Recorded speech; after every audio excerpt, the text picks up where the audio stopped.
your company.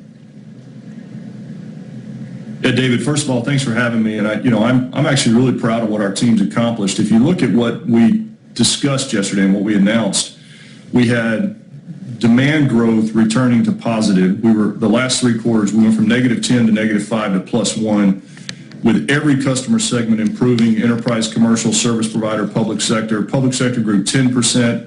Service provider was up 5% globally. Commercial came back to +1, and that was from like a depth of -20 plus a few quarters back. Our cloud and web scale business has begun to really accelerate for us. We gave data points over the last 5 quarters and now represents 25% of our service provider segment, grew triple digits in the quarter. We had the best gross margins we've had in 15 years, and we also announced that we had generated $3.6 billion of software revenue in the quarter, 76% of which was coming as subscriptions. So overall, it's a great quarter. The teams have done a great job, and I think we're in the midst of the recovery, and we feel good about where we are. In the midst of the recovery, meaning what? Specifically for infrastructure, because that, of course, has been a continued weakness, as you say. It's come well off the bottom, but it's nowhere near sort of where I'm sure you would like it to be, or in a normalized version of the world would be. Yeah, and we saw pockets of strength. We saw data center networking actually positive. We saw our Wi-Fi demand was up 20% year over year. We saw the Catalyst 9000 product continue with double-digit revenue growth. The web scale performance, the cloud performance that we talked about, is a lot of that was infrastructure platforms. So, the revenue view was sort of a backwards-looking number because, the demand that we saw in the quarter, if you think about sort of the extended lead times we're all facing from the semiconductor challenge, the demand signals, I think, are the most important things to look at. When you're looking at revenue from the prior quarter, you're really looking backwards and looking at the demand that we saw in the quarter. We're pretty optimistic about where we're going in the next 4 quarters. I don't know, Chuck, there's a debate going on here, and it's one you're squared in with Mark Benioff. You actually have a moment in the conference call where you basically say, listen, people don't like being home. They don't want to be told to be home anymore. They're not happy. I mean, you kind of broke form. You said, people, they're not enjoying it. One of our employees the other day told me, I don't mind the option of working from home. I don't like being forced to work from home. If you force people to work from home, which is what people are doing, that's bad for you, okay? If you force them to go to work, it's great for you. Benioff says we're all going to stay at home for the foreseeable future. Will you solve this dilemma for me?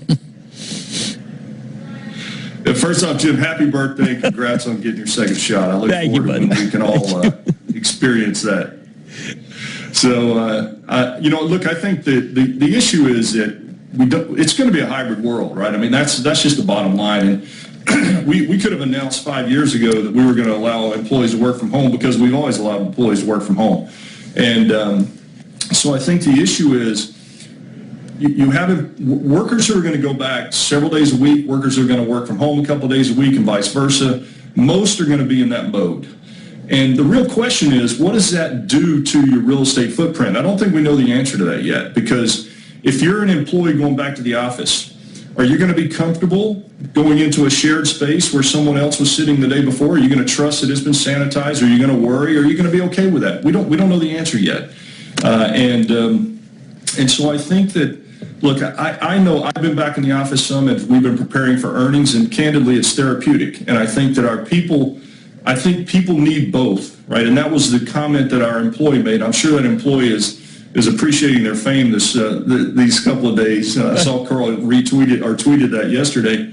And so I think we just have to wait and see. But I don't think it's going to be a dramatic shift from where we are today. Well, I think it's going to be good. Keshe Rohr was on. He's the first guy who talked about for Palo Alto. The notion of hybrid should be great for particularly a company like Cisco. Obviously, Mark Benioff is thinking about that chair, thinking about going back in. He's actually doing that arrangement. There's some stuff that you do. I'm going to drill down. First, Acacia. We want to get this company to where it's 50% software. Does that get us there, or does it slow us? Well, Acacia is going to help us in our web scale strategy, particularly, and also in our overall infrastructure platforms. When you think about as these new higher speed networks are built, a lot of the margin and a lot of the capabilities are in those optics. And so being able to have that in-house will certainly help us from an economic perspective. And then in our component strategy, as we talk about what we're doing with the cloud and web scale players, being able to sell them, silicon, sell them optics, if that's how they'd like to buy the technology, then it just gives us another aspect that's important to them. On the software front, again, we had $3.6 billion in the quarter, and it's a big move from a few years back relative to where we are on the software front. Yep, I don't think you're getting enough credit for that. But let's go into something you did. You threw in some great tidbits. I need to know more about it. WebEx, you did noise cancellation, which is good because I can't stand it when the darn dog is barking. Okay, that happened last week to me. It was a seminal moment. And then real-time language translation. You and I both like these Netflix hits. Are we going to be able to be watching like Lupin? Are you going to be watching people and can you dub people? I'm not kidding. If you dub people and you dub it with DocuSign, we can have conversations everywhere in the world, and I need you to have that technology for real-time language. Can you give it for us? Absolutely. Like 15 languages, Jim. So you and I talked about this, I think, in one of our interviews over the last few months. And it's there. It's robust. And, we did that. We launched like 50 plus features on the platform. The pace of innovation on the WebEx platform, the security and the privacy that we continue to say is super important. We're hearing that even more from customers today.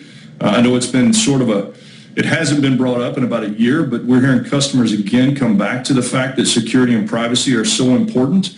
And, with the feature velocity the teams have been building, the capabilities, the AI and machine learning enabled noise cancellation where you don't have to say, could you please go on mute? Could you please go on mute? I mean, these are things that I think are going to be with us for a very long time. Chuck, it's David again. I wonder when you think about the maturation of this service, what's it going to look like 5 years out? I mean, we talked to you about the flexibility of a workforce, the desire or at least the ability of people to work from home. 5 years from now, when I'm doing a WebEx, what am I going to actually be doing? Well, I think there's a couple of things leading up to that, David. First of all, the technology is going to evolve, and our teams are working hard on technology that actually create an equal experience. Think about this whole notion of inclusion. In the future world, we're going to have people sitting in conference rooms, and we're going to have people at home. And you know what it's like historically to be a remote attendee of a meeting. It's been terrible.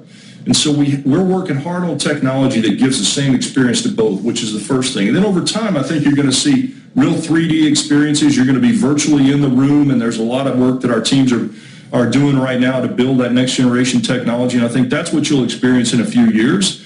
And I think it will become less and less important whether you're in the room or whether you're at home. We want to make you a productive member of the meeting regardless of where you are. Will you promise to help Chuck to get a $50 billion infrastructure bond with soon-to-be Secretary Gina Raimondo from Commerce to be able to build fabs in this country that we need, that make it so that we do not run out of capacity? Yeah, I think we're currently experiencing, Jim, the byproducts of that challenge with the semiconductor shortage that we see around the world. And I've actually spoken to Secretary, and I've talked to a lot of my peers, and I do think it's important for us, for several companies in the U.S. We design our own ASICs, and it's a big part of like our success with the web scale players today is our silicon, and obviously the Acacia technology. And I think it is important that we come together in a public-private partnership, and we won't solve it quickly. I think we all know that.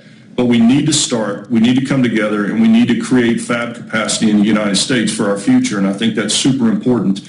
And I'm hopeful that we, as industry, can work with this administration to get that started. Real quick, Chuck, how serious is this? And you said it's a semiconductor challenge. I mean, how much is it figuring into your ability to deliver to your customers? How much is it just figuring into your own plans? Yeah, I think that was one of the confusing points last night on the call for some of the analysts. I think as you looked at our guide, we guided above on the revenue front and in line on the EPS front. But the thing that we have to remember is that even though our supply chain situation is built into our guidance, the elongated lead times sort of reduces the amount of orders in the quarter that we can convert to revenue in the quarter, because literally we're out 3, 4, 5, 6 months on certain technologies because of the semiconductor issue. We baked it into the guide, so we're confident in what we put forward, but it certainly is having an impact, and we're working on, I'm seeing emails flying on expedite requests from customers every day, so it is a challenge. All right. Well, we're going to keep on that as well. Chuck, always appreciate you joining us. Thank you. Great to see you guys. And you, Chuck Robbins from Cisco. We'll be right back.